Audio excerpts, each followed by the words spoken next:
विभिन्न दृढ़ पिंडों के द्रव्यमान केंद्र की स्थिति जानने के बाद हम ये निष्कर्ष निकालते हैं कि जरूरी नहीं कि द्रव्यमान केंद्र पिंड के अंदर ही हो या जहां पर द्रव्यमान हो वहीं पर द्रव्यमान केंद्र हो। ये द्रव्यमान केंद्र एक ऐसी स्थिति पर भी हो सकता है जहां पर वस्तु का द्रव्यमान मौजूद ही ना हो, जैसे कि हमने रिंग वाली स्थिति में देखा था। द्रव्यमान तो इस रिंग की परिधि में था, लेकिन उसका द्रव्यमान केंद्र उस रिंग के सेंटर पर। अब मान लीजिए हम किसी वस्तु पर बल लगाते हैं। ये वस्तु कई कणों से मिलकर बनी है, कई कणों का निकाय है और बल लगाने पर इसमें विस्थापन हो रहा है। विस्थापन भी कुछ ऐसा हो रहा है कि प्रत्येक कण का विस्थापन समान है और जब ये वस्तु दूसरी जगह विस्थापित हुई तो प्रत्येक कण का वेग भी एक जैसा था। प्रत्येक कण का जो विस्थापन है वो एक दूसरे के समांतर भी था, यानी कि ये वस्तु एक जगह से दूसरे जगह पर सीधे चली गई और इस प्रकार की गति को हम कहते हैं स्थानांतरी गति या फिर ट्रांसलेटरी मोशन। जब कोई वस्तु ट्रांसलेटरी मोशन करती है, स्थानांतरी गति करती है, तो उसके प्रत्येक कण सरल रेखा में गति करते हैं या एक वक्र के रूप में करते हैं और सारे कणों की जो रेखा होगी वो एक दूसरे के समांतर होगी। चाहे वक्र में भी होंगे तो ये वक्र एक दूसरे के समांतर होंगे। लेकिन यदि कोई वस्तु इस प्रकार गति कर रही है कि वो वस्तु तो घूर्णी गति कर रही है, मतलब किसी अक्ष के सापेक्ष वो घूम रही है, लेकिन उसके अंदर मौजूद प्रत्येक कण उस अक्ष के सापेक्ष वृत्तीय गति कर रहे हो, तो उस गति को हम कहते हैं घूर्णी गति। और यदि कोई वस्तु ये दोनों ही गति एक साथ कर रही हो तो उसे हम कहते हैं सामान्य गति। अब मुझे कुछ ऐसे उदाहरण बताइए आप जिसमें वस्तु सामान्य गति कर रही हो। बॉल का लुढ़कना ये सामान्य गति में आता है। जब बॉल लुढ़कती है तो ये घूमती भी है और घूमते घूमते आगे की ओर भी बढ़ जाती है, तो बॉल का लुढ़कते हुए आगे बढ़ना वो सामान्य गति में आता है। किसी भी गाड़ी के चक्के का आगे बढ़ना वो भी सामान्य गति में आता है, क्योंकि चक्का घूर्णी गति तो कर रहा है और साथ साथ आगे भी बढ़ रहा है। तो इसमें ट्रांसलेटरी प्लस रोटेटरी दोनों मोशन एक साथ हो रहे हैं, तो इसे हम कहते हैं जनरल मोशन यानी कि सामान्य गति। तो बच्चों, किसी भी वस्तु को गति देने के लिए उसमें बल लगाना आवश्यक होता है। बल उस वस्तु की अवस्था में परिवर्तन कर देता है, लेकिन किसी वस्तु को अपने अक्ष के परितः घुमाना हो तो हम बल आघूर्ण लगाते हैं। जो महत्व बल का ट्रांसलेटरी मोशन में है, स्थानांतरी गति में है, वही महत्व बल आघूर्ण का घूर्णी गति में है। बल आघूर्ण किसी भी वस्तु में घूर्णन उत्पन्न करता है, उसको किसी एक बिंदु के या किसी एक अक्ष के परितः घुमा देता है। बल आघूर्ण को हम दर्शाते हैं टाउ से, क्योंकि इंग्लिश में बल आघूर्ण को हम टॉर्क कहते हैं। एक्चुअली ये बल आघूर्ण निर्भर करता है कि आपने कितना बल लगाया है और साथ साथ ये डिपेंड करता है कि घूर्णन अक्ष से इस बल की क्रिया रेखा की लंबवत दूरी कितनी है। तो इस प्रकार हम टाउ का फॉर्मूला लिखते हैं बल का परिमाण इनटू घूर्णन अक्ष से बल की क्रिया रेखा की लंबवत दूरी, यानी टाउ बराबर होता है F इंटू डी। और इसका मात्रक देखें, बल का मात्रक है न्यूटन और दूरी का मात्रक होता है मीटर, यानी कि न्यूटन मीटर मात्रक है बल आघूर्ण का। और इसका विमीय सूत्र देखें तो बल का विमीय सूत्र होता है mL/t-2 और दूरी का L यानी कि mL²t-2। यदि हम बल आघूर्ण का विमीय सूत्र देखें तो ये कार्य के विमीय सूत्र के बराबर होता है, पर हम कार्य को जूल में एक्सप्रेस करते हैं जबकि बल आघूर्ण को न्यूटन मीटर में। हम बल आघूर्ण को जूल में क्यों नहीं एक्सप्रेस करते? क्योंकि कार्य और बल आघूर्ण में डिफरेंस है। कार्य अदिश राशि है जबकि बल आघूर्ण सदिश राशि है। एक्चुअली ये बल आघूर्ण किसी वस्तु में कोणीय त्वरण उत्पन्न करता है और इसी कारण वस्तु अक्ष के परितः घूर्णी गति करने लगता है। बल आघूर्ण लगाने पर वस्तु दो तरीके से घूर्णी गति कर सकता है, घड़ी की सुई की दिशा में यानी कि क्लॉकवाइज और घड़ी की सुई की विपरीत दिशा में यानी कि एंटी क्लॉकवाइज। जब वस्तु घड़ी की सुई की दिशा में गति करते हैं तो उस समय बल आघूर्ण ऋणात्मक कहलाता है और जब वस्तु घड़ी की सुई की विपरीत दिशा में गति करते हैं तो उस समय बल आघूर्ण धनात्मक कहलाता है। एक्चुअली ये बल आघूर्ण सदिश राशि है, यानी कि इसमें दिशा का महत्व है।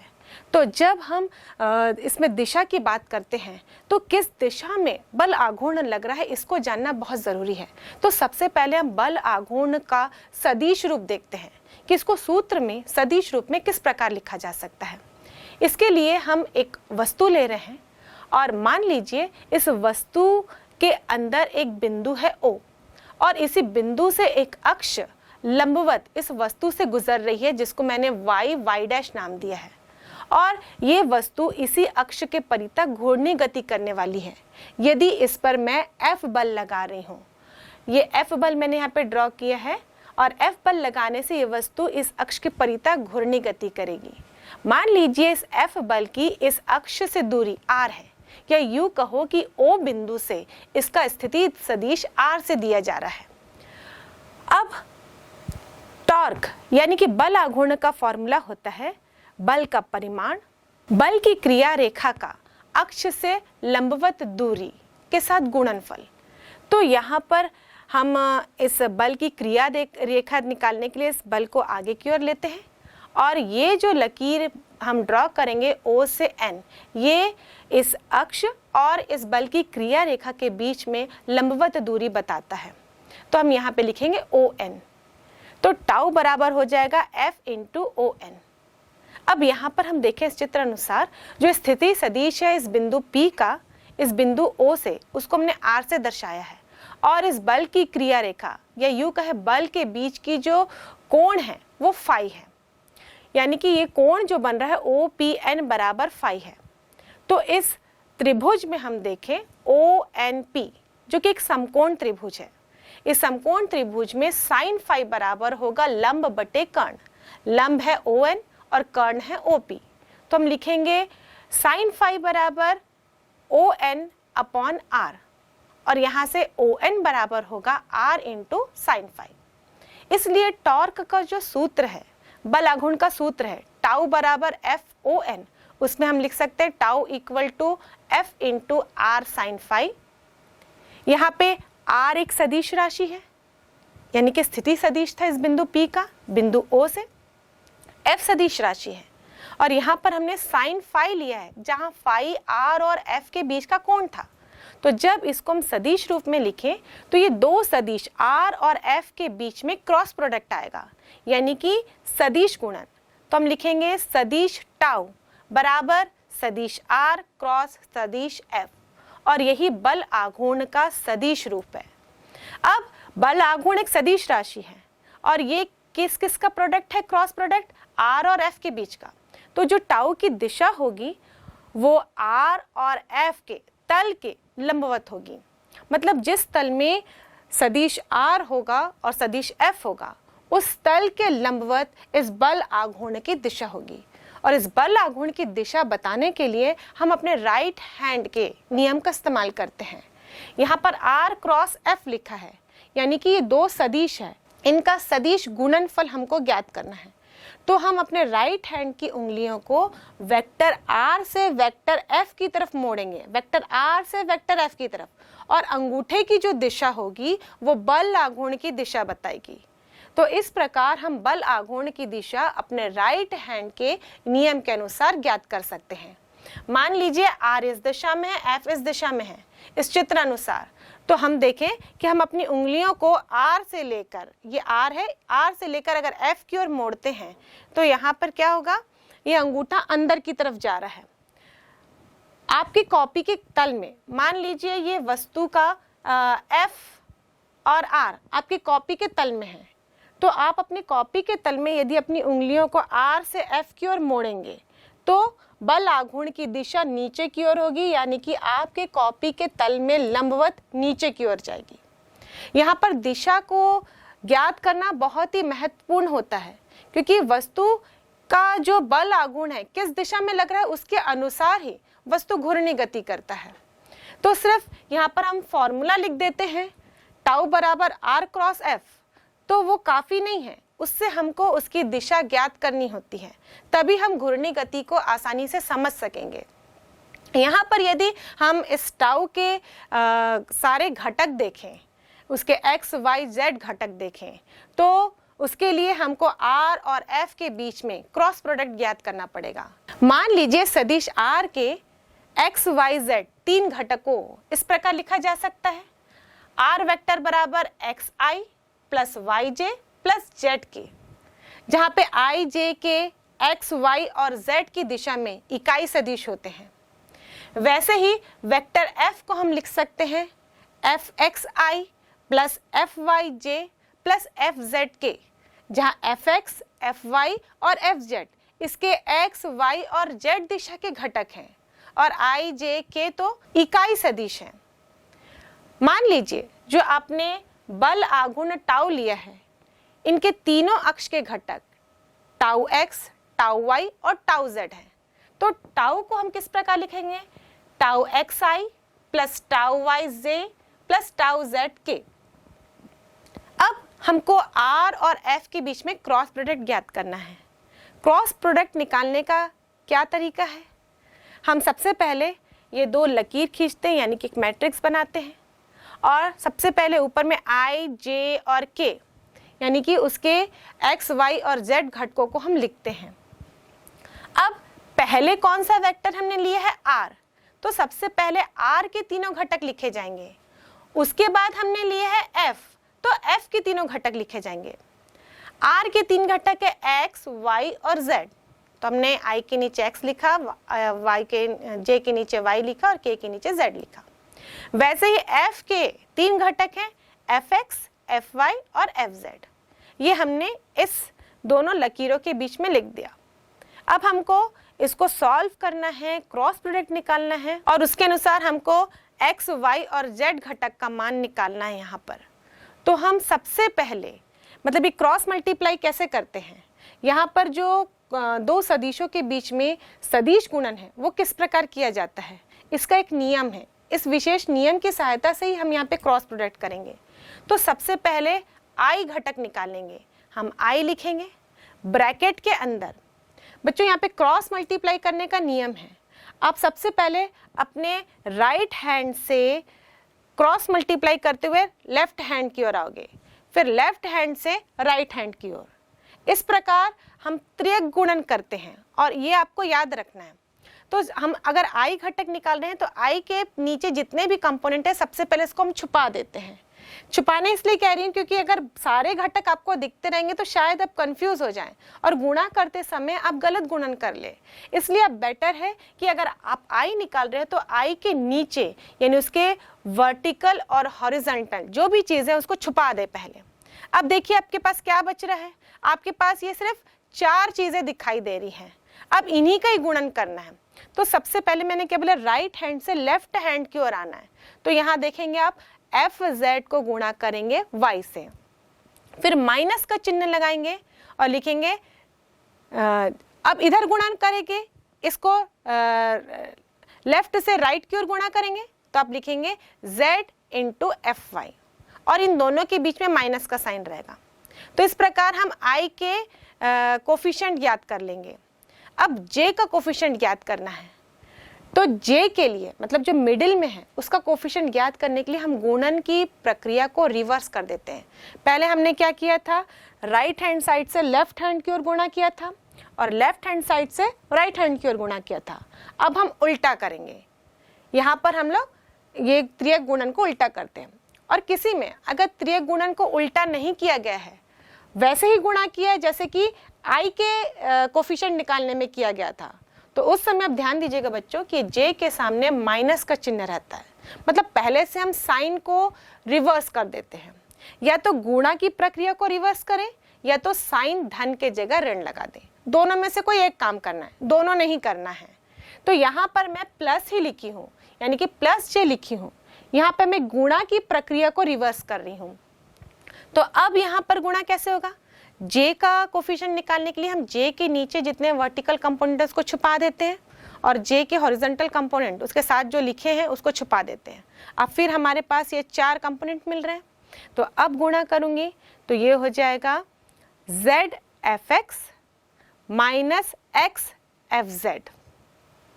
इस प्रकार ये जे का कंपोनेंट मिल जाएगा हमको। यहाँ हमने गुणन की प्रक्रिया को रिवर्स किया। हम यहाँ पहले लेफ्ट से राइट की ओर गुणा कर रहे हैं। नीचे का कंपोनेंट लेफ्ट है और ऊपर का वाला राइट कंपोनेंट है, और उसके बाद माइनस करके हम राइट वाले से लेफ्ट वाले कंपोनेंट को गुणा कर रहे हैं। अब नेक्स्ट है के, तो हम लिखेंगे प्लस के। अब के नीचे के जितने भी कोफिशिएंट इसको छुपा देते हैं और उसके सामने जितना उसको छुपा देते हैं। फिर हमारे पास 4 कंपोनेंट बचेंगे। अब वापस हम वैसे ही गुणा करेंगे कि जैसे हमने आई के लिए किया था। तो हमें मिलेगा X F Y minus Y F X. तो इस प्रकार आई, जे और के कोफिशिएंट हमको प्राप्त हो जाएंगे। और यहाँ से हम कंपेयर करें लेफ्ट हैंड साइड को राइट हैंड साइड से, तो टाउ एक्स बराबर होगा Y F Z minus Z F Y. Tau Y बराबर होगा Z F X minus X F Z, और टाउ जेड बराबर होगा X F Y minus Y F X. और बच्चों ये थोड़ा सा कॉम्प्लिकेटेड लगता है शुरू में, लेकिन जब आप इसको प्रैक्टिस करते जाएंगे तो फिर आपको ये इजी लगेगा। हम इस पर एक न्यूमेरिकल भी बनाएंगे ताकि आपको ये इजी लगे और ये आपकी प्रैक्टिस में आ जाए। इसको याद करने का एक और आसान तरीका है कि एक्स, वाई और जेड एक साइक्लिक रूप में चलते हैं। एक्स के बाद वाई आएगा, वाई के बाद जेड आएगा और जेड के बाद एक्स आएगा। इस तरीके से भी आप इसको याद करने की कोशिश करते हैं। जैसे कि हमने टाउ एक्स लिया था, मतलब टाउ का एक्स घटक लिया। अब इस साइकिल के हिसाब से आप देखेंगे तो पहले क्या आएगा, वाई आएगा। मतलब अब हम लोग जो दूसरा सदिश लिए हैं, मतलब टाउ के बाद कौन सा सदिश था, राइट हैंड साइड में आर और उसके बाद एफ। तो पहले हम आर के घटक लिखेंगे, फिर एफ के घटक लिखेंगे। तो टाउ का एक्स घटक निकालने के लिए अब आर का हम लोग वाई घटक लेंगे। देखो एक्स एक घटक है टाउ का। अब ये जब इतना तो क्लियर है, जो टाउ है वो आर और एफ के लंबवत है, तो इसके जो घटक भी होंगे वो आर और एफ के घटकों के लंबवत ही होंगे। तो जब एक्स, वाई और जेड की बात करें तो ये तीनों ही अक्ष एक दूसरे पर परस्पर लंबवत होते हैं। तो जब हम एक्स की बात करेंगे तो बाकी 2 लंबवत घटक कौन कौन से बच गए, वाई और जेड। जब वाई की बात करते हैं तो जेड और एक्स, और जब जेड की बात करते हैं तो एक्स और वाई। तो इस तरीके से एक सिंपल मेथड हम याद करने का निकाल लेते हैं। तो देखिए टाउ एक्स, यानी कि अब टाउ का हमको एक्स घटक लेना है, तो सबसे पहले आर का हम वाई घटक लेंगे। आर का वाई घटक है वाई, उसको गुणा करेंगे हम एफ के जेड घटक के साथ, तो एफ जेड हो जाएगा। फिर माइनस साइन करेंगे और उल्टा लिख देंगे।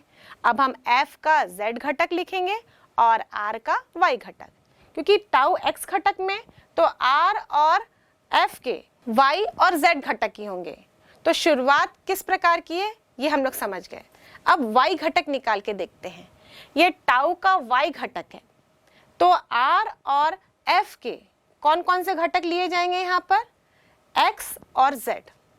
तो यहाँ पर वाई के बाद साइक्लिक रूप से हम देखें तो क्या आता है, जेड। तो अब टाउ के इधर हम देखें तो सबसे पहले हमको आर का कौन सा घटक लेना है, जेड। तो हम लिखेंगे जेड इंटू अब एफ का एक्स घटक लेंगे, तो ये हो जाएगा एफ एक्स। उसके बाद इसको रिवर्स करके लिख दीजिए माइनस एक्स एफ जेड, मतलब अब आर का हम एक्स घटक लिए और एफ का हम जेड घटक लिए। इसी प्रकार हम टाउ जेड निकालेंगे, तो टाउ का जेड घटक ले रहे हैं, तो आर और एफ के कौन कौन से घटक होंगे, एक्स और वाई घटक। अब यहाँ साइकिल के रूप में देखें तो जेड के बाद आता है एक्स, और हमको टाउ बराबर आर क्रॉस एफ में सबसे पहले आर का घटक लेना है, तो आर का हम एक्स घटक लेंगे और एफ का वाई घटक लेंगे। तो एक्स एफ वाई होगा माइनस, अब इसी को रिवर्स करके लिखिए, अब हम r का y घटक लेंगे इनटू f का x घटक। तो इस प्रकार हम कंफ्यूज कभी नहीं होंगे, एक साइकिल के रूप में याद करने की कोशिश करें तो ये फॉर्मूला हमें आसानी से याद हो जाएगा। चलो इस पर एक न्यूमेरिकल क्वेश्चन बनाकर देखते हैं ताकि इस फॉर्मूले की प्रैक्टिस हो जाए। मान लीजिए एक कण है जिसका स्थिति सदिश r equal to I cap minus J cap plus K है और इस पर बल लगाया गया है F equal to 5i plus 3j minus 5k और घूर्णन अक्ष के परितः बल आघूर्ण की गणना करनी है, बल आघूर्ण ज्ञात करना है। तो बल आघूर्ण का सूत्र होता है टाउ बराबर r क्रॉस f। तो पहले तो हम लिख देंगे टाउ बराबर r क्रॉस f। अब r की वैल्यू हम रख देते हैं आई कैप माइनस जे प्लस के कैप, क्रॉस प्रोडक्ट करना है यहाँ पर, तो बल F का भी हम यहाँ पर पूरा मान रख देते हैं, ये होगा 5i plus 3j minus 5k। अब क्रॉस प्रोडक्ट करने के लिए हम क्या करते हैं, दो लकीर खींचते हैं समांतर एक दूसरे की, मतलब एक मैट्रिक्स बनाते हैं और i, j और k कंपोनेंट लिखते जाएंगे। तो सबसे पहले हमने i, j और k लिखा, सदिश r पहले है, r क्रॉस f लिया है, तो पहले हम सदिश r के सारे कोफिशिएंट लिखते जाएंगे। i का कोफिशिएंट है 1 और यहाँ j का कोफिशिएंट क्या होगा -1 और k का +1, तो 1 - 1 + 1 हमने लिख दिया। अब f के कंपोनेंट देखते हैं, i का कोफिशिएंट है f में 5, j का कोफिशिएंट है 3 और k का कोफिशिएंट है -5। अब क्रॉस प्रोडक्ट निकालना है, तो i, j और k के कोफिशिएंट निकालेंगे, वैसे ही त्रियक गुणन करके। यहाँ पर मैंने बताया था त्रियक गुणन करने का तरीका। तो सबसे पहले i लिखेंगे, i के नीचे जो भी आपको दिख रहा है, जो भी उसके सामने दिख रहा है, इसको हम छुपा देते हैं। बच्चे वो 4 कंपोनेंट, इन्हीं के साथ ही हमको गुणा करना है, तो यहाँ पर ये प्रोसीजर आसान हो जाता है यदि हम छुपा देते हैं तो।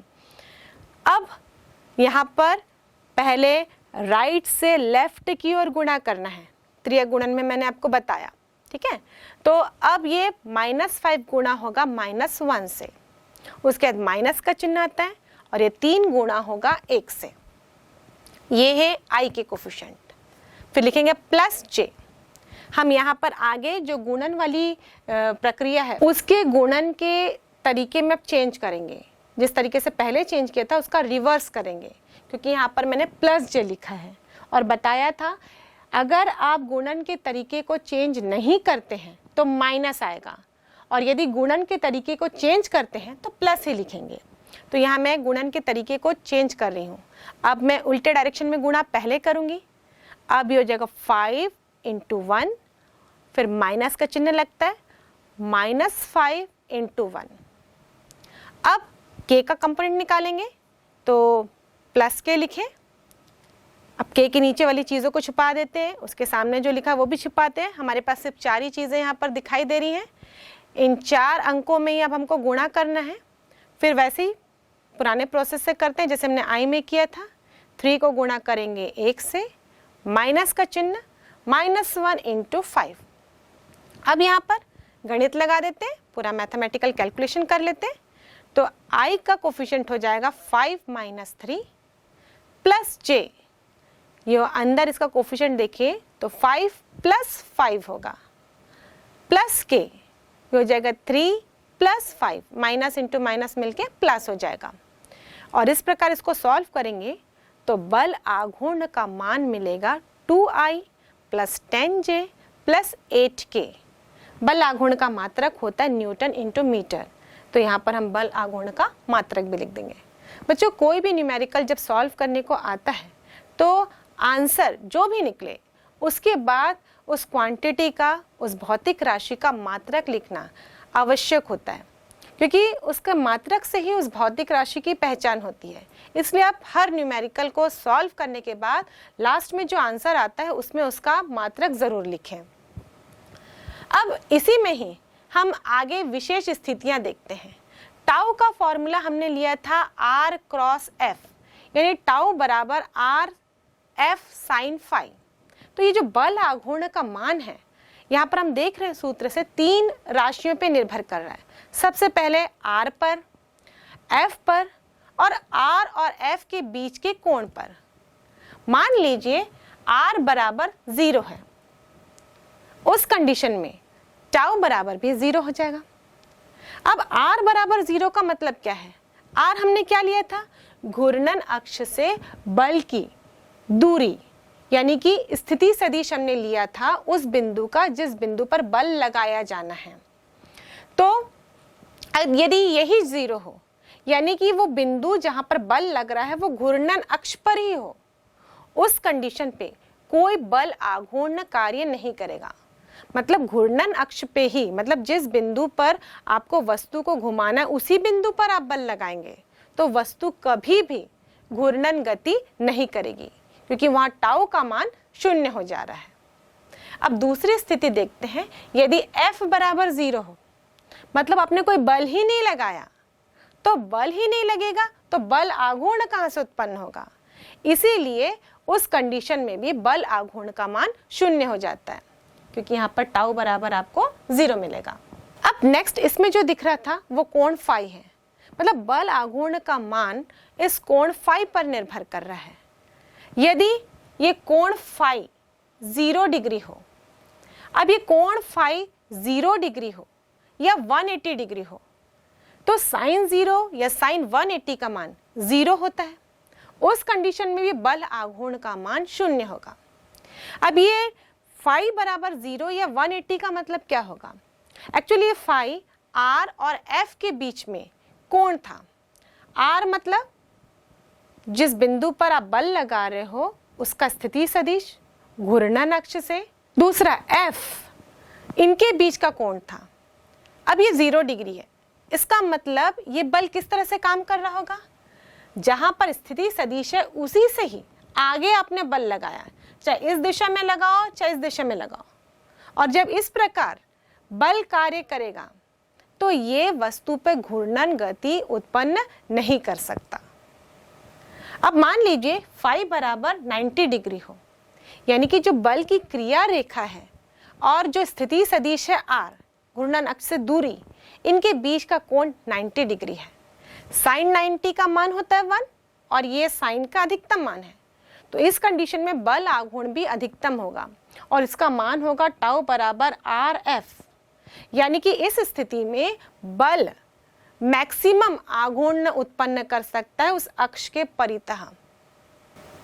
और यदि टाउ का मान और बढ़ाना हो, यानी कि बल आघूर्ण का मान बढ़ाना हो, तो सबसे पहले तो हमने उसको 90 डिग्री पर ले लिया जिससे कि बल आघूर्ण अधिकतम होगा, और उसके बाद भी यदि हमको बल आघूर्ण का मान बढ़ाना हो तो हम क्या करते हैं? R का मान बढ़ा देते हैं। F यदि बढ़ाएंगे तो भी बल आघूर्ण बढ़ेगा। यदि हम चाहते हैं कि हम ज्यादा बल ना लगाएं, कम बल लगाकर भी हम ज्यादा घूर्णी गति उत्पन्न करें, उस कंडीशन में हमको R को बढ़ाना होगा, क्योंकि इस फॉर्मूले में 3 ही राशि तो हैं जो कि टाउ को प्रभावित कर रहे हैं, एक R, F और थीटा। अब थीटा तो हमने 90 ले लिया क्योंकि साइन 90 का मान मैक्सिमम होता है। हम चाहते हैं कि बल ना लगाना पड़े ज्यादा, तो फिर कौन सी क्वांटिटी बच रही है? ये R। तो इसका मतलब R को बढ़ाकर भी किसी वस्तु में मैक्सिमम घूर्णन उत्पन्न किया जा सकता है। तो चलो बच्चों इसके कुछ उदाहरण देखते हैं। आपने विश्व शांति बौद्ध टेम्पल देखा है?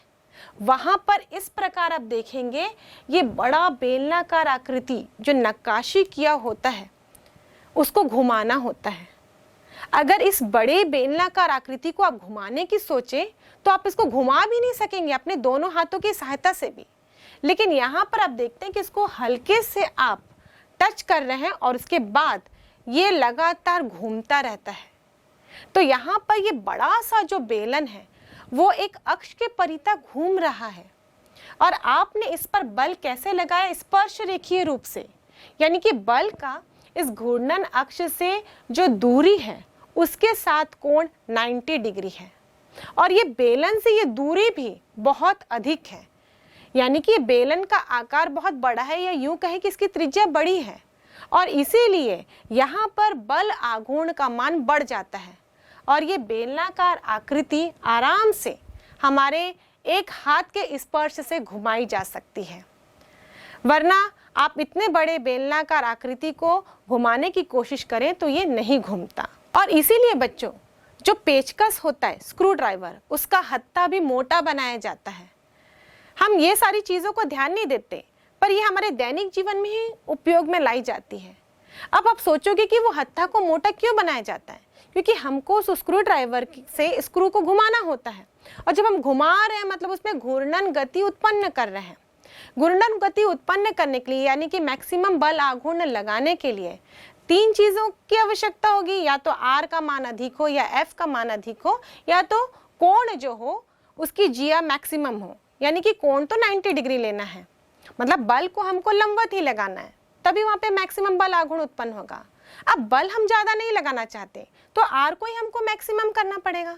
अब जब हम हत्था को चौड़ा करते हैं तो इस R का मान बढ़ जाता है। बल तो हम लंबवत ही लगाते हैं, लेकिन R के मान को बढ़ाकर हम बल आघूर्ण का मान बढ़ा सकते हैं, और इसीलिए स्क्रू ड्राइवर आसानी से मोटे हत्थे वाला घुमाया जा सकता है। बच्चों, आपने गेहूं पीसने वाली चक्की देखी है, जिसको हम लोग जत्ता कहते हैं। उस जत्ते में 2 पत्थर लगे होते हैं जो एक के ऊपर एक घूमते हैं, और उसी में जब हम गेहूं डालते हैं तो गेहूं पिसा जाता है। आपने देखा होगा कि उसको घुमाने के लिए एक लकड़ी लगी होती है। वो लकड़ी इस गोल पत्थर के किनारे में, उसके रिम में लगी होती है, और उसकी सहायता से जब हम उसको पकड़ के घुमाते हैं तो वो आसानी से घूमता है। यदि आप सोचो कि वो जो लकड़ी जिसकी सहायता से घुमाया जा रहा है वो जस्ट उसके केंद्र पर ही लगा दिया जाए, मतलब उसके घूर्णन अक्ष के पास ही लगा दिया जाए, तो क्या जत्ते को घुमाना आसान होगा? जत्ते को घुमाना उस समय बहुत ही मुश्किल हो जाएगा, क्योंकि वहां पर बल आघूर्ण का मान कम हो जाएगा, क्योंकि आपने घूर्णन अक्ष से उस घुमाने वाले लकड़ी की दूरी को कम कर दी है। तो यदि हम उस लकड़ी को सबसे कॉर्नर पे, उसके छोर पर लगाएं पत्थर के, तो उस समय R का मान सबसे अधिक हो जाएगा, और उस समय हम कम बल लगाकर भी आसानी से उस चक्की को घुमा सकते हैं। बच्चों, हैंडपंप से आपने पानी निकाला है। हैंडपंप का भी हत्था बहुत लंबा बनाया जाता है, और हम उसको कहाँ से हिलाते हैं?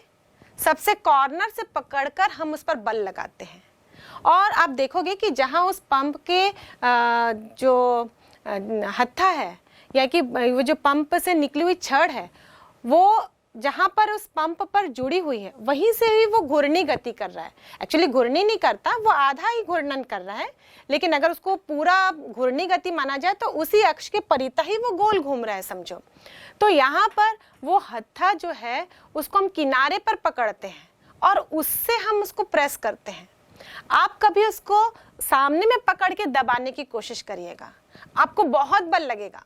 जितने आसानी से आप किनारे में पकड़ के उसको दबा पा रहे हैं, उतने आसानी से आप यदि उसके सामने पकड़ के दबाने की कोशिश करें तो वो घूमेगा नहीं, वो दबेगा नहीं, क्योंकि यहाँ पर भी जब आप दूर में पकड़ते हैं तो घूर्णन अक्ष से बल की दूरी बढ़ जाती है, और इसी के कारण बल आघूर्ण का मान भी बढ़ जाता है। बच्चों, आपने देखा होगा हम नट को खोलने के लिए पाने का इस्तेमाल करते हैं। नट को घुमाने से नट खुलता है, यानी कि आगे की ओर बढ़ता है या फिर वो पीछे की ओर बढ़ता है, जिस प्रकार घुमाया जा रहा है। मान लीजिए हम उसको घुमाने के लिए सिर्फ अपने हाथों का इस्तेमाल कर रहे हैं, मतलब हम जो बल लगाएंगे वो नट के सिर्फ रिम पर लग रहा है, और उस समय केंद्र से आपके हाथ की दूरी, यानी कि लगाए हुए बल की दूरी कम रहेगी। इसलिए जब हम लोग अपने हाथ से खोलने की कोशिश करते हैं तो हमको बहुत ज़्यादा बल लगाने की आवश्यकता पड़ती है, क्योंकि नट घूमता ही नहीं है। लेकिन जब हम पाने की सहायता से खोलते हैं तो हम जहाँ पर बल लगा रहे हैं वहाँ से घूर्णन अक्ष की दूरी बढ़ जाती है, और इसलिए हम कम बल लगाकर भी उस नट को घुमा सकते हैं। बच्चों, आपने देखा होगा कि बड़े बड़े ट्रक के जब चक्के पंचर हो जाते हैं तो ट्रक ड्राइवर वो चक्के को निकालने के लिए किस प्रकार नट को खोलते हैं। मैं पहले सोचती थी कि ये क्या करते हैं इतना बड़ा रॉड लगाकर, लेकिन आप देखेंगे कि जब उस नट में एक गोल वाला पाना रहता है उसको फंसाया जाता है, अब उसको घुमाया जाता है। उस पाने का रेडियस उस नट के रेडियस के बराबर ही होगा, तो वो नट का रेडियस जितना होगा हम उतना ही आघूर्ण उत्पन्न कर सकेंगे, उसके आधार पर ही हम बल आघूर्ण उत्पन्न कर सकेंगे। लेकिन अब और रेडियस बढ़ाना हो तो क्या करते हैं, उस गोल पाने में एक छेद होता है, उस छेद में एक रॉड डाल देते हैं और रॉड के ऊपर चढ़कर ट्रक ड्राइवर उसे दबाने की कोशिश करते हैं, या फिर हाथ से भी उसको आसानी से दबाकर नट को खोला जा सकता है। क्योंकि कभी ये नट बहुत जाम हो जाते हैं तो उसमें बहुत ज़्यादा बल की आवश्यकता होती है उसको घुमाने के लिए, तो उस कंडीशन में कभी वो रॉड के ऊपर चढ़कर भी उसको घुमाने का प्रयास करते हैं और उसकी सहायता से नट जो है वो आसानी से खुल जाता है।